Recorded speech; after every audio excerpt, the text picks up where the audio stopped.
Germany நியோராவின் mega sale.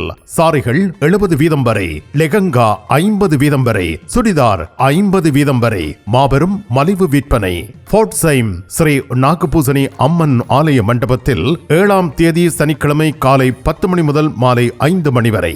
8ஆம் தேதி சாபுருக்கனில் காலை 10 மணி முதல் மாலை 5 மணி வரை. நியோரா மெகா சேல்.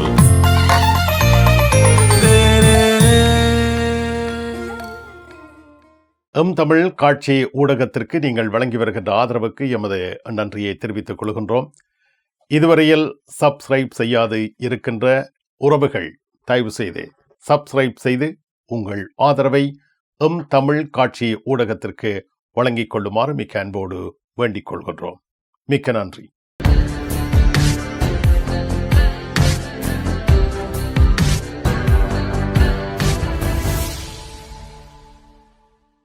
தமிழ் உறவுகளே வணக்கம். ஜெர்மனி செய்திகள். ஜெர்மனி நாட்டில் இருந்து வேலும் மயிலும் ராமகிருஷ்ணன் அவர்கள்.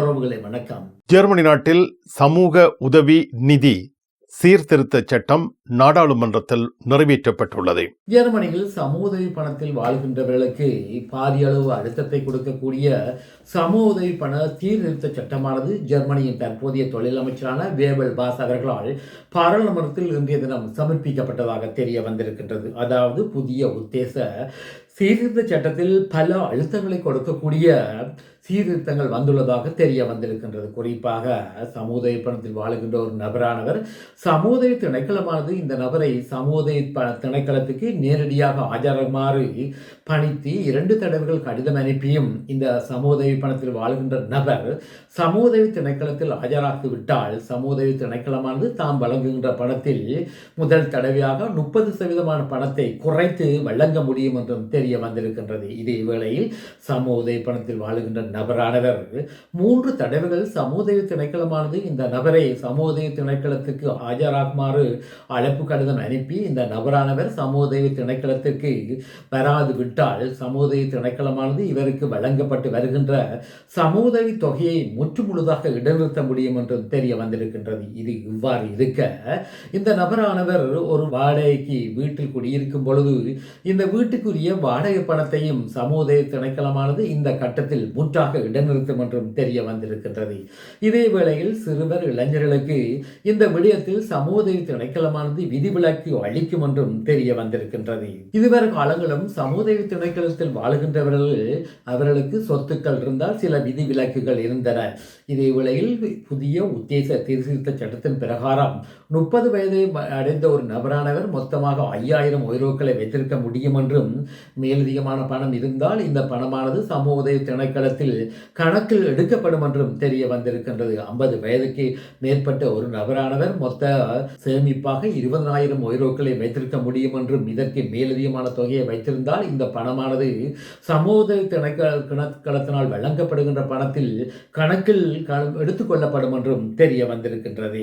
இதே வேளையில் ஒருவர் வாடகை வீட்டில் இருந்து இந்த வாடகை வீடானது ஒரு நபர் வாழக்கூடியதை விட கூடுதலான பரப்பளவை இந்த வீடு கொண்டிருந்தால் சமூக திணைக்களமானது 1 வருடங்களுக்கு மட்டும் இவ்வையான சமூக பணத்தை வழங்கும் என்றும் இதன் பிற்பாடு இந்த நபரானவர் தனக்கு ஏற்ற வாடகை வீடை பார்த்து கொள்ள வேண்டும் என்றும் தெரிய வந்திருக்கின்றது. இது இவ்வாறு இருக்க செல்ஃப் ஸ்டாண்டிங் என்று சொல்லப்படுகின்ற சொந்தமாக தொழில் செய்கின்றவர்கள் மேலதிகமாக சமூக திணைக்களத்தில் பணத்தை பெற்றுக்கொண்டு வந்தால் சமூக திணைக்களமானது இந்த நபரை இந்த செல்ஃப் சிண்டிகேட் என்று சொல்லப்படுகின்ற சொந்த தொழில் செய்கின்ற முயற்சியை கைவிடுமாறு வேண்டலாம் என்றும் தெரிய வந்திருக்கின்றது.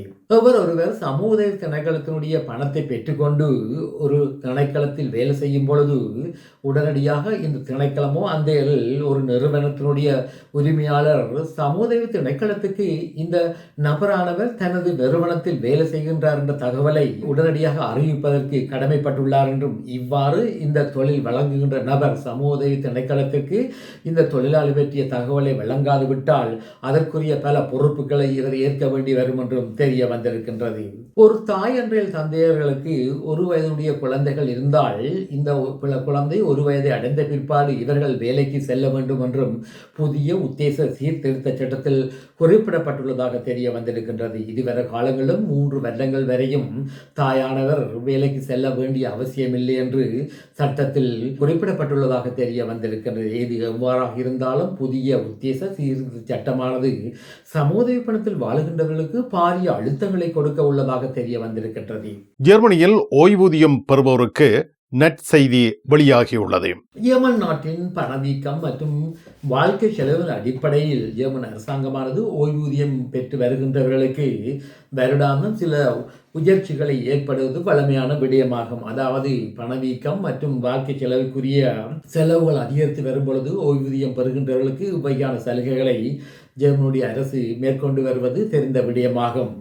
ஜெர்மனியின் தற்போதைய தொழில் அமைச்சர் வேபல் பாஸ் அவர்களுடைய கருத்தின் பிரகாரம் 1/7/2026 ஓய்வூதியம் பெறுகின்றவர்களுக்கு 4.24% ஓய்வூதிய பணமானது உயர்வு ஏற்படும் என்றும் தெரிய வந்திருக்கின்றது. இந்த உயர்ச்சியின் மூலம் ஜெர்மனியில் ஓய்வூதியம் பெறுகின்ற 21 மில்லியன் பேர் பலன் பெறுவார்கள் என்றும் தெரிய வந்திருக்கின்றது. அதாவது 4.24% ஓய்வூதிய உயர்ச்சி என்று கூறும் பொழுது ஒரு நபருக்கு மாதாந்தம் 77 யூரோக்கள் 85 சென்ட்டுகள் உயர்வாக இவர் பெற முடியும் என்றும் தெரிய வந்திருக்கின்றது. ஜெர்மனியில் உங்கள் நண்பன் கோபுரா ஞானம் நாகரிக நங்கிற்கும் ஆடவருக்கும் ஏற்ற நவீன ரக புடவைகளை ஜெர்மனியில் நாள்தோறும் அறிமுகம் செய்யும் கோபுரா ஞானம் ஸ்தாபனத்தில் தரமான ஆடை திணுசுகளை எப்பொழுதும் மலிவு விலைகளில் பெற்றுக் கொள்ளலாம் என்பதை மறந்து விடாதீர்கள். கோபுரா ஞானம் டாட்மண்ட். ஐரோப்பிய நாடொன்றில் இருந்து ஜெர்மனிக்கு வந்து அகதி தஞ்சம் கோரினால் அவர்கள் வந்த நாட்டிற்கு திருப்பி அனுப்பி வைக்கப்பட்டு வருகின்றார்கள். டப்ளின் ஒப்பந்தத்தின் பிரகாரம் டப்ளின் ஒப்பந்த நாடொன்றில் ஒருவர் அகதி விண்ணப்பத்தை மேற்கொண்டு அந்த அகதியானவர் மீண்டும் ஜெர்மன் நாட்டில் அகதி விண்ணப்பத்தை மேற்கொள்ளும் பொழுது ஜெர்மன் அவனுடைய அகதிகளுக்கான பொறுப்பான சமஸ்டி அலுவலகமான முண்டசம் மிக்ரேஷன் und Flüchtlinge என்று சொல்லப்படுகின்ற அமைப்பானது இந்த அகதி விண்ணப்பத்தை உண்பெக்ருண்டட் என்று சொல்லப்படுகின்ற சொற்பதத்தின் மூலம் நிராகரிக்க முடியும். இதே வேளையில் இந்த நபர் உதாரணமாக இத்தாலி நாட்டிலிருந்து ஜெர்மன் நாட்டுக்கு வந்து அகதி விண்ணப்பத்தை மேற்கொள்ளும் பொழுது ஜெர்மன் உடைய இந்த சமஸ்டி அலுவலகமானது இந்த நபரை இத்தாலிக்கு செல்லுமாறு பணிக்க முடியும். இந்த விடயத்தில் தற்பொழுது ஐரோப்பாவுடைய உச்ச நீதிமன்றமானது ஒரு முடிவொன்றை எடுத்துள்ளதாக தெரிய வந்திருக்கின்றது. அதாவது லக்சம்பர்கில் உள்ள இந்த ஐரோப்பிய கெரிக்ட் ஆஃப் சொல்லப்படுகின்ற உச்ச நீதிமன்றமானது 2023 சிறிய இத்தாலி நாட்டிலிருந்து ஜெர்மன் நாட்டுக்கு வந்த ஒரு அகதி விடயத்தில் காத்திரமான ஒரு முடிவை எடுத்துள்ளதாக தெரிய வந்திருக்கின்றது. அதாவது ஜெர்மனியின் நீதிமன்றங்களானது இதுவரை காலங்களும் இந்த ஐரோப்பாவுடைய உச்ச நீதிமன்றத்தின் முடிவுக்காக காத்திருந்ததாகவும், குறிப்பாக சிறிய நாட்டிலிருந்து இத்தாலி நாட்டுக்கு வந்து பின்னர் இத்தாலியிலிருந்து ஜெர்மன் நாட்டுக்கு வந்த அகதியை ஜெர்மன் அரசாங்கமானது இவரை இத்தாலிக்கு போகுமாறு பணித்ததாகவும், இதேவேளை இத்தாலியானது இந்த நபரை திருப்பி பெற்றுக்கொள்வதற்கு மறுப்பு தெரிவித்ததா நிலையில் இவர் ஐரோப்பாவுடைய உச்ச நீதிமன்றத்தின் உதவிய வேண்டியதாக தெரிய வந்திருக்கின்றது.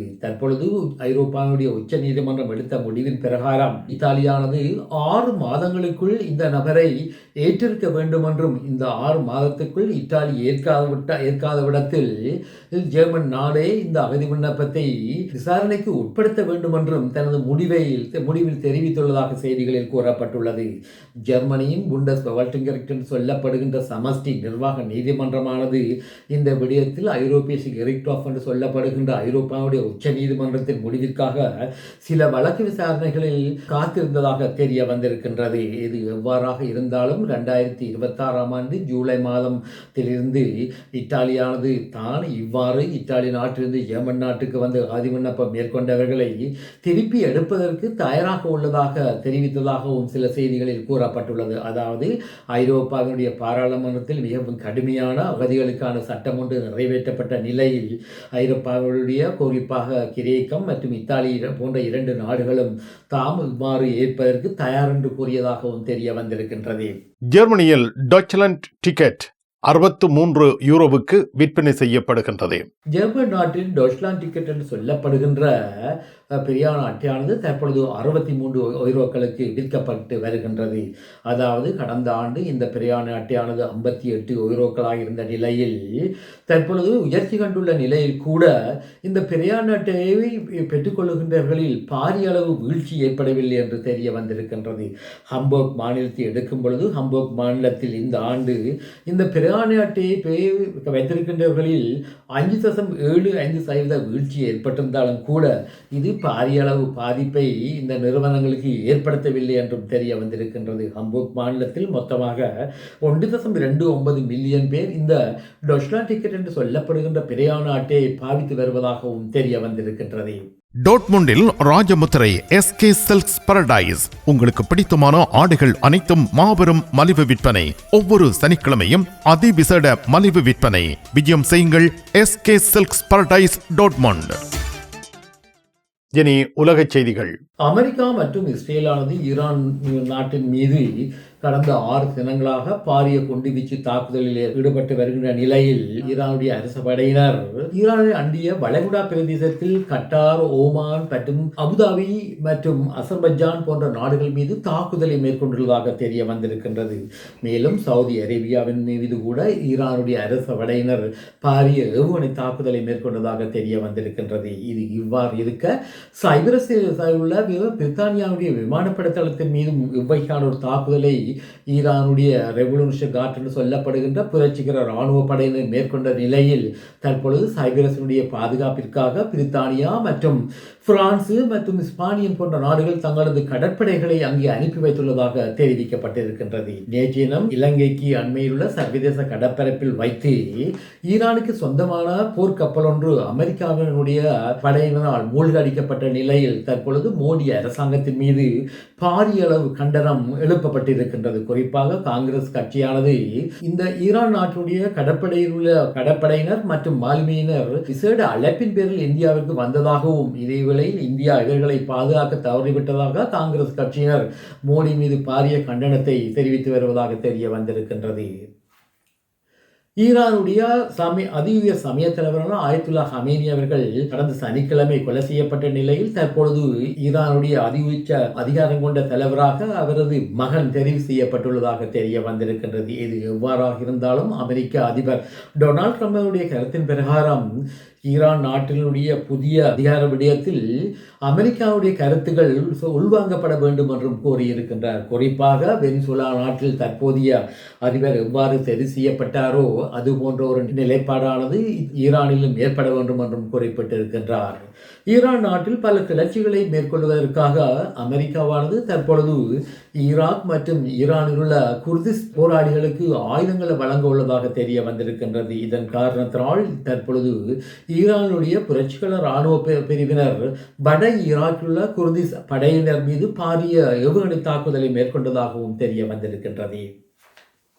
தற்பொழுது அமெரிக்கா மற்றும் இஸ்ரேலானது ஈரான் மீது பாரிய தாக்குதலை மேற்கொண்டுள்ள நிலையில் உக்ரைன் மற்றும் ரஷ்யாவுடைய போர் விடயம் மழுங்கடிக்கப்பட்ட நிலையில் உக்ரைனானது கடந்த தை மாதத்திலிருந்து மாசி மாத கடைசி வரை பல நூற்றுக்கணக்கான சதுர கிலோமீட்டர் பரப்பளவை ரஷ்ய அரச படையிடமிருந்து மீள கைப்பற்றியுள்ளதாக தெரிய வந்திருக்கின்றது. அதாவது இந்த ஆண்டு 257 சதுர கிலோமீட்டர் பரப்பை ரஷ்ய படையிடமிருந்து உக்ரைன் அரச படையினர் கைப்பற்றியுள்ளதாக தெரிய வந்திருக்கின்றது. இவ்வாறு கைப்பற்றுவதற்கு முக்கியமாக எலன் மாஸ்க் அவர்களுடைய ஸ்டார்லிங்க் என்று சொல்லப்படுகின்ற இணையதள வசதியானது ரஷ்ய அரச படையினருக்கு முடக்கப்பட்டுள்ள நிலையில் உக்ரைனுடைய அரச படையினர் பாரிய முன்னேற்றங்களை கண்டு வருவதாக தெரிய வந்திருக்கின்றது. உக்ரைனானது தற்பொழுது வளைகுடா பிரதேசத்தில் உள்ள வளைகுடாவில் உள்ள நாடுகளுக்கு ஈரானுடைய ஷாஹின் என்று சொல்லப்படுகின்ற ஆளில்லா விமானத்துடைய தாக்குதலில் இருந்து தப்பித்துக் கொள்வதற்காக தங்களது உதவிகளை வழங்குவதற்கு தயாராக உள்ளதாக தெரிவித்தும் இருக்கின்றது. மிக்க நன்றி வேலும் மயிலும் ராமகிருஷ்ணன் அவர்களே. மீண்டும் சந்திப்போம். வணக்கம். அதெல்லாம் இருக்கட்டுமாப்பா, வீட்டு டிடி பாக்ஸ் இருக்கோ என்ன இல்லையோ? எனக்கு விசாக்கு முதல் டிடி பாக்ஸ் இருக்கும் இல்ல? சரி, ஓகே, பாய். நைட் எடுக்கிறேன் என்ன? சரியா? இங்க என்னடா வாங்கி விற்கிறாராம்? என்ன இப்போ உலகம் டிடி பாக்ஸ் எல்லாம் இருந்திருக்கு? இல்ல, அவர் என்னன்னு சொன்னா ஃபுட் சிட்டி வச்சுக்கிறாரு தானே, இப்ப கொஞ்சம் பிஸியா இருப்பார். அவர் வீட்டை டிவியும் பாக்குறீங்கள, அப்ப இப்ப நான் போறேன் தானே, இப்ப வாங்கி விற்பேன். மறந்துடாதீங்க, நீங்களும் வீட்டுல டிடி பாக்ஸ் வாங்கி வைங்க. தமிழ் தொலைக்காட்சிகளின் நிகழ்ச்சிகளை தங்கள் இல்லங்களுக்கு எடுத்து வருவதில் முன்னணி வகிப்பது டிடி பாக்ஸ். நீங்கள் விரும்பும் தொலைக்காட்சி நிகழ்ச்சிகளை இலகுவாக பார்த்து மகிழ டிடி பாக்ஸ். விவரங்களுக்கு 0049 1630 00 78 00.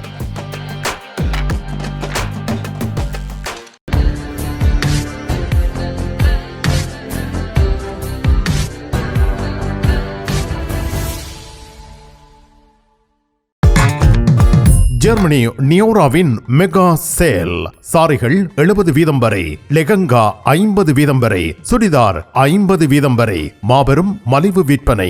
ஃபோர்ட்சைம் ஸ்ரீ நாகபூசணி அம்மன் ஆலய மண்டபத்தில் 7ஆம் தேதி சனிக்கிழமை காலை 10 மணி முதல் மாலை 5 மணி வரை. 8ஆம் தேதி சாபுருக்கனில் காலை 10 மணி முதல் மாலை 5 மணி வரை. நியோரா மெகா சேல்.